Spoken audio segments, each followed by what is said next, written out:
Dulu ketika Gerwani itu kampanye komunis itu gitu, anak-anak kecil disuruh memejamkan mata, ayo kamu minta permen sama Tuhan, ternyata nggak dapat permen, suruh memejamkan mata lagi, coba minta sama bu guru, terus dikasih apa? Permen. Oh berarti yang ada bu guru bukan Tuhan. Artinya apa? Kalau umat Islam ini, Islam ya, Islam ini kamu jual dengan doa, kemudian doa dipakai tolok ukur Islam bener apa enggak, habis ya. Banyak orang ingin jadi Kapolri, jadi gubernur, jadi apa, sementang orang-orang kondungo ya. Terus nyangoni akeh gak mandi, mesti dihujat ya. Dan sing donga yang ngerti arah mandi, potongan wong seneng duit itu kan insya Allah mandi lah kan kira-kira gitu. Jadi korbannya itu Islam kalau terus menerus doa yang dipakai apa? Transaksi. Maka doa itu nomor 2 atau 3, nomor 1 itu ya iman tadi, ma'rifatullah itu nomor 1. Bukan doa, karena kalau doa dijadikan nomor 1 takutnya itu dipakai ukuran. Makanya ketika orang kafir minta sama Nabi, minta itu ya bahasa Arabnya doa. Untuk mengubah Mekah jadi begini, untuk mengubah Mekah jadi makmur, jadi ada sungainya, roh. Nabi gak mau. Padahal Nabi kalau doa pasti mustajab apa enggak? Tapi andikan itu diturutin, maka ukuran iman selalu pakai doa. Dan itu bahaya jangka panjang, karena Nabi Pirsa pengganti beliau-beliau, kamu-kamu yang nanti doanya tidak mandi, itu bahaya, itu tidak prospek, cara hitung-hitungan. Iya, nak zaman Nabi doa mesti mati. Nah, ketika era sampai, dia nak kiai tenan pak, kalau doa anak sugih kira kiai kan ribet. Mungkin dewi kiai ora sugih kan ribet kan. Maka kita sebagai ulama itu punya hitung-hitungan. Nah, beda dengan pakai ma'rifatullah. Misalnya begini, ini contoh paling gampang. Orang kafir itu dulu mengukur kebenaran Muhammad. Mereka tentu manggilnya Muhammad. Muhammad, kalau kamu mengklaim bahwa orang mati bisa hidup lagi, coba mbah-mbah kamu yang sudah mati bangunkan. Kalau bisa berarti kamu benar, kalau enggak ya enggak. Pertanyaannya itu yang faktu bi abaina in kuntum apa? Sodikin. Pertanyaannya, mengukur kebenaran dengan cara itu yang bikin standar siapa? Nah, Nabi itu sempat terdesak karena itu dipakai ukuran.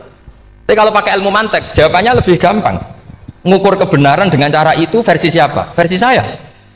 Kamu benar itu kalau bisa membangkitkan orang mati.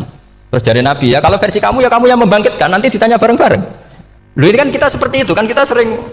Artinya apa? Islam ini yang bisa mengawal hanya ilmu. Doa itu nomor 2, yang bisa mengawal Islam hanya fa'lam, harus ilmu, annahu la ilaha illallah. Ketika orang kafir lo tanya, Muhammad kalau kamu Rasul betul, fasayir jibala Mekah, jibala Mekah kamu jalankan kemudian jadi emas. Dan orang-orang yang mati bangkitkan, kemudian kita tanya, adinuka hakun amla, agamamu benar apa enggak? Nabi andikan minta kira-kira dituruti Allah apa enggak? Pasti dituruti. Tapi masalahnya, masa menunggu itu? Masa Allah menjadi Tuhan nunggu itu? Allah selalu Tuhan, baik orang percaya atau tidak. Makanya Allah tidak mau nuruti. Karena itu jadi problem jangka panjang. Iya kalau Nabi mustajab doanya, terus era umatnya seperti ini. Sing kiai ini bedino dalail ora mesti mati dongane. Wis asing tirakat lah ora mesti mati dongane. Nak bab donga niku padha wae lah. Misale mesti mandi nak wong waras mesti dienggo donga husnul khotimah, ora dienggo golek sugih, iku mesti amatir. Lah masalahnya nak dienggo husnul khotimah bagi mereka yang kedunya ya gak ngefek, dianggap tidak prospek. Panjang kan? Makanya itu pinternya Nabi, nomor 1 itu al ilmu, fa'lam annahu la ilaha illallah. Lagi wastaghfir li dzambi. Jadi kalau suwon, kenapa ini jadi tambah mun, kenapa akhir-akhir beliau sering talqinu dzikri, sering melatih zikir. Itu sirinya diantaranya bahwa kalimat ini harus menjadi kalimat super. Kalimat sing alaiha nahya wa alaiha namut wa alaiha nub'ats atau wa biha nub'ats insyaallah taala minal. Ya itu tadi, kita sebagai kiai itu ikut menjaga ini. Jangan sampai kalimat ini membosankan. Tahlile suwi ra barbar segitu ana sing nyok la ilaha illallah Muhammadur Rasulullah lane kurang panjang iki wakaf ta ora terus panjang. Bahwa agama ini dimulai hatta ta'tiyahumul bayyinah. Jadi sesuatunya harus benar-benar sampai jelas. Orientasi para ulama dulu itu cara menerangkan la ilaha illallah itu sampai difahami an bayyinatin. Makanya semua nabi memaklumatkan diri kul inni ala bayyinatin mir rabbi. Sampai di situ. Dan semua cerita-cerita di tafsir Jalalain di apa-apa itu ukuran kebenaran itu lam yakunil ladzina kafaru min ahlil kitab wal musyrikin namun fakina hatta ta'tiyahumul bayyinah. Monggo. Maka semua kita itu harus punya kecakapan untuk merangkai dalil. Kalau ada pengalaman saking kitab-kitab kitab-kitab dulu. Itu ketika beberapa ulama ditanya, dulu ketika ulama-ulama dulu berdebat tentang apakah imanul muqallid, imannya orang yang tidak bisa berargumentasi tentang Tuhan itu diterima apa enggak, rata-rata ahli sunnah bilang diterima. tapi tetap dengan catatan itu potensi goyah. Itu luman qallada fit tauhidi imanu lam yakhlumin tardidi. Tapi ternyata ulama-ulama itu prakteknya juga mengajari masyarakat supaya ada sedikit dalil atau kepastian logika. Masyhur itu ulama dulu ketika tanya orang-orang Arab, orang-orang desa, ya Arabi, bima araf tarubbak. Kamu kok tahu kalau Tuhan itu ada, itu gimana? Jawabannya mereka meyakinkan. Al-ba'ratu tadullu alal ba'ir wa atharul aqdam yadullu alal masir. Ono tletonge sapi ya mesti ono sapine. Ono atharul aqdam, artinya ono tipake wong liwat ya mesti ono sing liwat. Sehingga itu sudah dianggap cukup. Kalau ada makhluk ya ada khaliq. Artinya terus menjadi gampang ketika Allah ngendikan misalnya am khuliqu min ghairi syai'in. Mosok hadhil makhluqat sing maujudat kemudian khalaqahal adam. Itu kan enggak ketemu akal. Maka termasuk kekaguman saya sama kitab Fathul Bari sarahnya Bukhari itu ngendikane wa hadza sing inda ahlil mantak yusamma iltidzazan aqliyan, bahwa agama ini harus ada kenyamanan secara akal. Kalau Nabi membahasakan wajadah halawatal apa? Iman.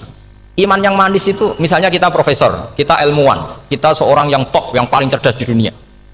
Kemudian kamu secara agama didogma oleh pimpinan agama kamu. Kebetulan pimpinan agama kamu misalnya komunis. Terus diberi ajaran misalnya, hadhil maujudat khalaqahal adam. Yang maujud ini diciptakan ketiadaan. Kan mungkin profesor lah mesti stres. Piye? Wong Adam kok ciri utama ketiadaan ya layu asiru saya tidak ngefek. Bandingkan dengan misalnya kita goblok lah, petani lah, wong paling goblok lah misalnya.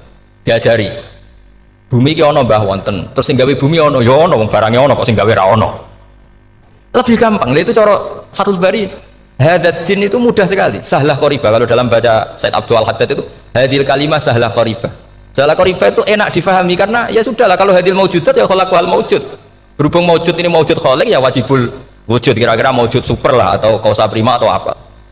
Jadi segampang itu ulama menerangkan tauhid. Nah khawatir saya kalau penjelasan seperti ini sudah hilang terus mau wong takok kasihate nak maca sak mene paket ngene, nak sak mene paket ngene. Lah anak raman terus mental. Jute la ilaha illallah yo ngobos. Nah ini kan jadi tersangka. Makanya saya tadi bilang saya berkali-kali saya belajar tauhid, belajar ilmu mantek. Itu kepentingan saya hanya satu.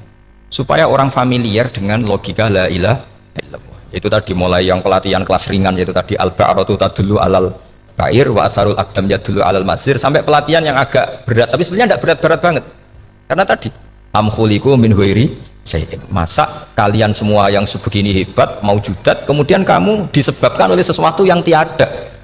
Lha iku mbok sampean profesor lah iku ora iso logika wong barang ra ono kok nyebabno aqdam yadullu alal masir. Jadi ono teledong ya mesti ono sapine, ono tipak tracaane tak kaki ya berarti ono wong sing barli liwat. Artinya hadil alam ini asarun min asari kudratu. Sallallahu suwun kula wau mun maca sanad talqinul dzikri dari Mbah Mun, dan saya berharap kita ini saling menopang. Makanya saya Gus Yofur itu sering belajar mantek sampai belajar usul fikih karena tidak bisa kita tanpa ditopang ilmu-ilmu seperti itu, tidak bisa karena banyak khurafat, banyak syubhat. Termasuk penumpang paling gampang adalah Anda berislam secara senang, secara ceria supaya tidak kepikiran nyuwun sewu pindah agama atau pindah ke yang macam-macam. Makanya di antara rumusnya Islam itu raditu billahi robba. Raditu itu puas. Sampai cari di kamus ridho itu puas, marem. Oh coba mau coba di pangeran Allah pahpoh. Makanya kalau berharap jangan sering berdoa, nanti gampang kecewa. Karena potensi tidak mandinya lebih tinggi gitu loh. Jadi pokoknya seneng pangeran. Pangeran itu sapa sing gawe langit bumi, sing ngekek oksigen ora usah bayar. Sing aku elek lah ya payu rabi. Nyifati pangeran sing wis terjadi. Ora usah bayangno. Wah aku njaluk jadi bupati ora njaluk sugih ribet. Lho kula kecelok wong alim, mboten nate nyifat donga teman-teman. Sing wis kliwat ya ngaku yo narukan nyatane payu rabi. Umumnya wong di mobil gue di mobil, umumnya wong bingung ya sering melok bingung. Sudah sebetulnya lho kok sampean ora top ya coba. Wong melarat sekolah yo ora tamat yo tetep oleh menghirup napa oksigen. Presiden seneng dadi presiden, gue ngopi untuk utangan yo wis semeneng. Semula ra diusir bojo yo wis semeneng. Sebenarnya seneng itu gampang. Mbok yo nyifati pangeran sing wis gampang-gampang lah kayak di Quran itu nyifati Allah itu. So alhamdulillah alladzi atamani wa saqoni, aku semarat lah nyatane kelar mangan. Ya sudah yang gampang-gampang. Lah sampean ndak kakian donga pun sugih. Kula bolak-balik cerita, kula nanti dilani wong elek. Rayu elek sowan kula. Kula kenangan terbaik saat dadi kiai gini. Gus kula dongakno dadi sugih. Tenane, Mbak? Nggih, tak critakno. Nak bojomu iku sugih. Sing pertama ditoto apa? Omah Gus ya, omah ditoto. Suwe-suwe mobil ditoto Alphard. Terakhir sing dievaluasi ku sampean. Omah wis apik, mobil wis apik, sing elek apa? Bojo, mesti sampean kena evaluasi. Iku mesti ya, Bro. Akhirnya strasito. Jadi kalau nu nate bully yang terbaik lah, kenangan saya terbaik jadi kiai ini gini. Akhirnya, iya Gus. Kan enggak mungkin. Omah suwapi, mobilnya suwapi. Coba yang kamu evaluasi apa itu? Mulai. Artinya sudah lah, tidak usah kepengen itu dikurangi lah. Hubungan kita dengan Allah itu mensifati, itu insya Allah pasti lebih indah.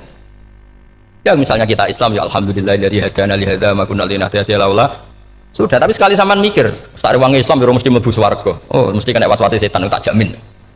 Sak wangi salat ora mesti swarga. Tapi nak sampean alhamdulillahilladzi ja'alana minas sajidin wasyakirin aman.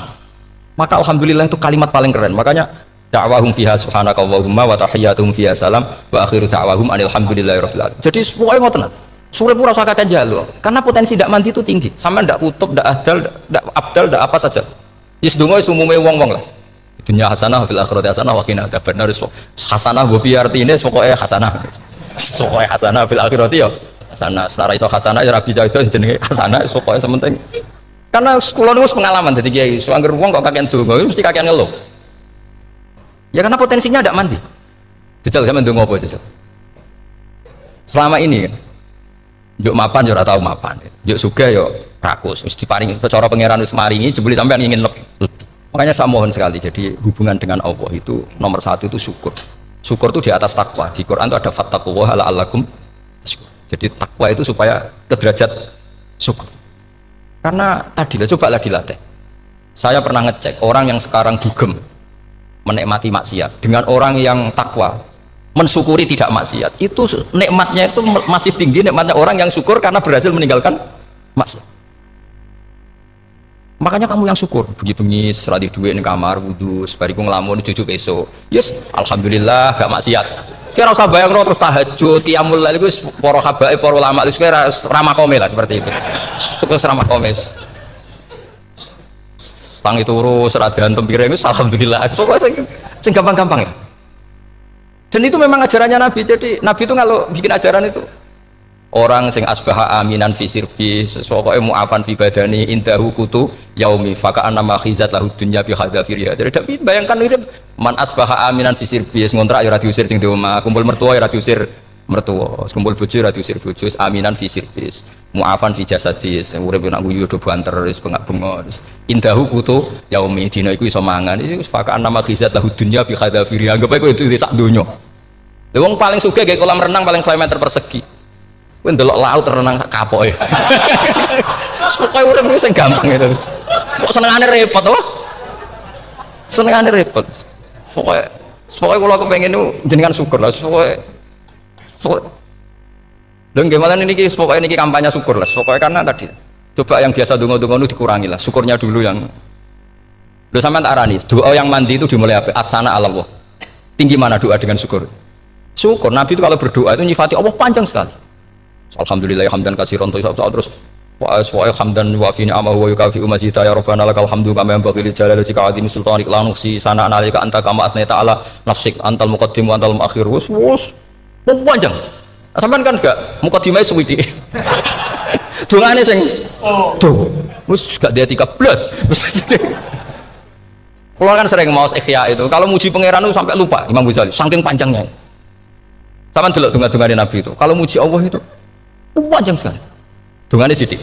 Nak jenengan muqaddimah alhamdulillah rabbil alamin sampai angop. Pas donga ya Allah ya Rabbana to menanan. Bes gak dia 3 itu. Jadi saya mohon sekali supaya agama ini harus bifarohin wa syukurin. Kalau donga yang paling kalau kenang sama Mbah Mun gini Gus farihin namuna amin. Supaya kita itu pokoknya senang.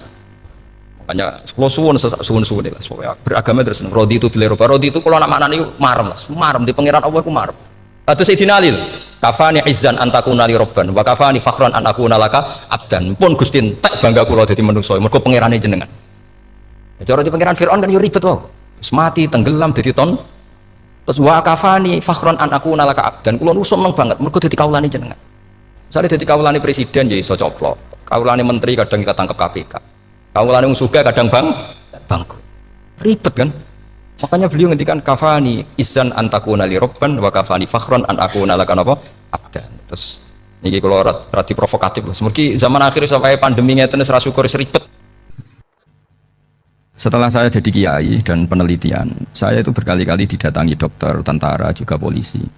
Mereka sering bilang gini, Gus saya ini dokter negeri. Saya ke NTT, ke Papua, karena saya muslim, berkebutuhan Islam, maka dibikinkan musola, dibikinkan masjid.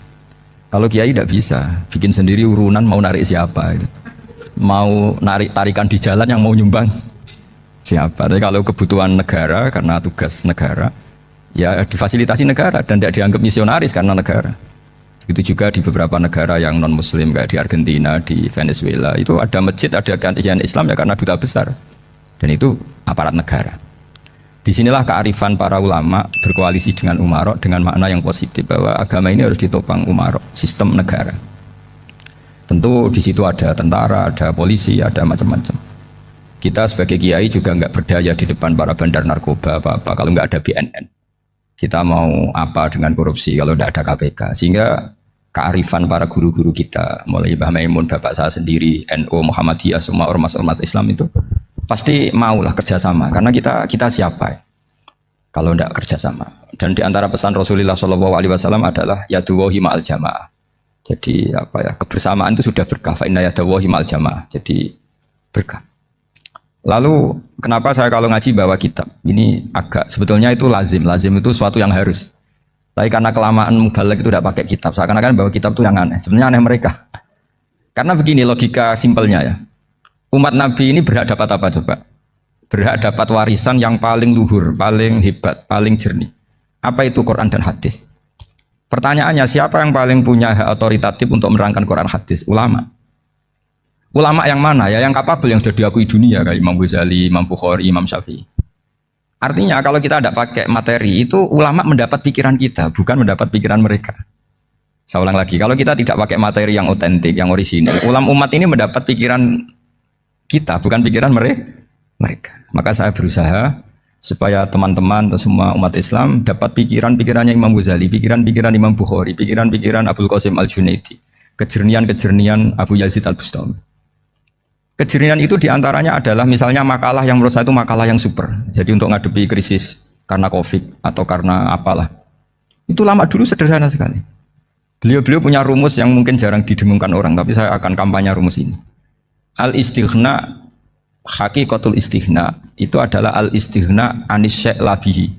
Jadi pemenuhan kebutuhan yang sebenarnya adalah kita berusaha menghindari sebanyak mungkin kebutuhan yang sekunder, yang nggak penting. Bukan memenuhi semua yang kita inginkan. Jadi misalnya begini ya, kalau kita lapar, itu keinginan kita itu makan enak apa asal makan? Tentu jawabannya asal makan yang sehat. Tapi kalau nuruti nafsu kita, makannya yang enak, teman makan ya enak. Terus di warung yang favorit. Ini kan satu kebodohan. Kenapa untuk makan saja butuh definisi sekian banyak? Yang kita harus kecewa, warung favoritnya bisa sudah tutup. Atau kita ke sana harus macet. Ribet. Yang benar-benar arif dan bijaksana itu adalah al-istighna anisya. Sesuatu yang tidak mendesak itu jangan jadikan kebutuhan.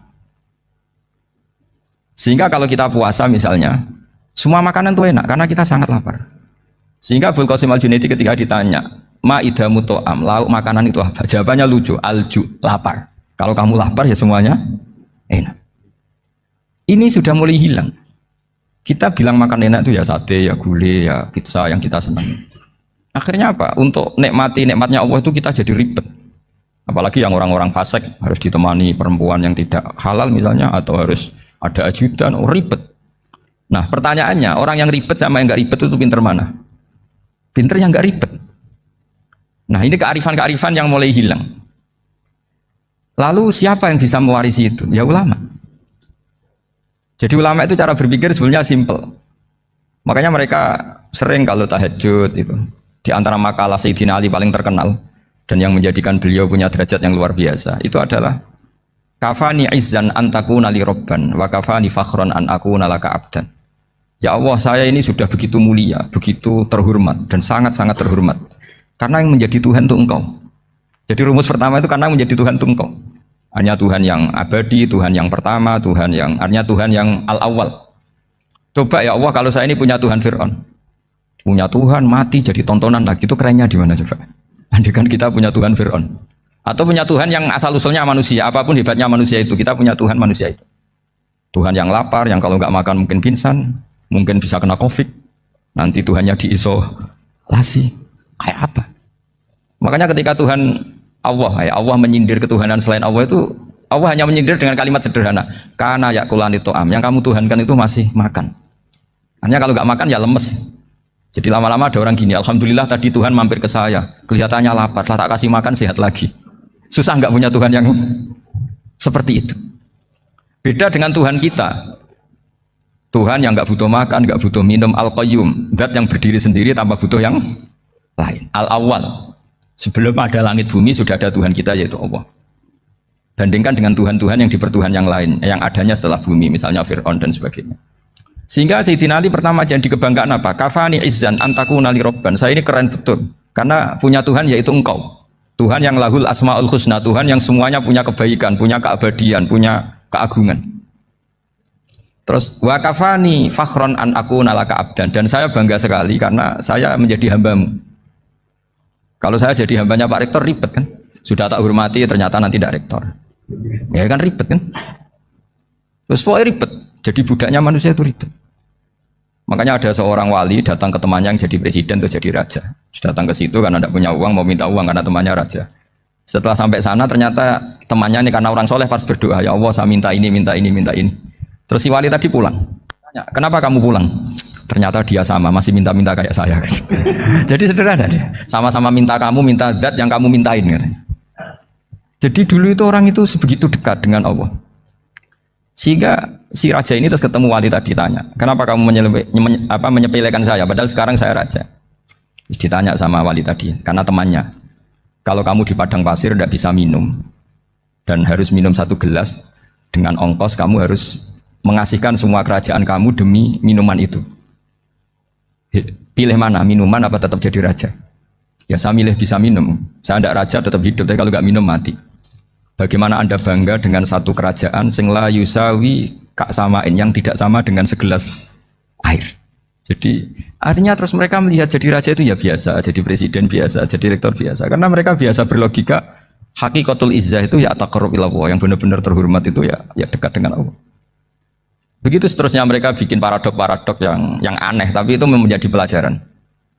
Bapak saya Ki Nur Salim itu senang baca anekdot Nasiruddin Koja. Itu kalau bikin orang-orang aneh, itu dia datang ke satu pesta, pakai baju lusuh, pakai sarung lusuh atau celana lusuh, sama Sohibul Bait yang punya acara dibiarin. Setelah dibiarin dia pulang pakai jas, pakai dasi, pokoknya keren. Dihormatin, pakai alpat, pokoknya dihormatin. Silakan. Pas dia disuruh minum, minumannya itu disokkan saja ke sakunya. Jas kamu harus minum yang baik, karena kamu yang dihormati, bukan saya. Terus makanannya semuanya diletakkan di saku, ada apa? Ayo kamu makan yang banyak. Alpatnya juga gitu, dikasih sate apa? Ayo kamu makan yang banyak. Mereka tidak melihat saya, melihat kamu. Wah, akhirnya orang satu pesta itu istighfar semua, berarti kita ini salah. Terus dia pidato, kenapa kamu uang gitu? Tadi saya datang, orangnya sama. Gara-gara beda pakaian, penghormatannya beda. Berarti yang berhak dapat makanan ini jasa ya, bukan saya. Betapa naifnya kita sebagai orang. Ternyata kita masih hormat sesuatu yang seperti itu, yang atribut lah. Jadi orang-orang sufi itu orang yang bisa menertawakan dunia. Akhirnya ya pertama dia dianggap orang gila, masa jas dikasih makan, dikasih minum. Tapi secara fikih dia benar, haram dia makan. Karena pas dia datang dibiarin, setelah pakai jas dikasih makan. Berarti hakikat yang dapat rezeki siapa? Jasnya apa orangnya? Jasnya apa orangnya? Jasnya. Jadi itu orang-orang sufi, kearifan orang-orang dulu itu bisa ngelola hal-hal yang keseharian menjadi luar biasa.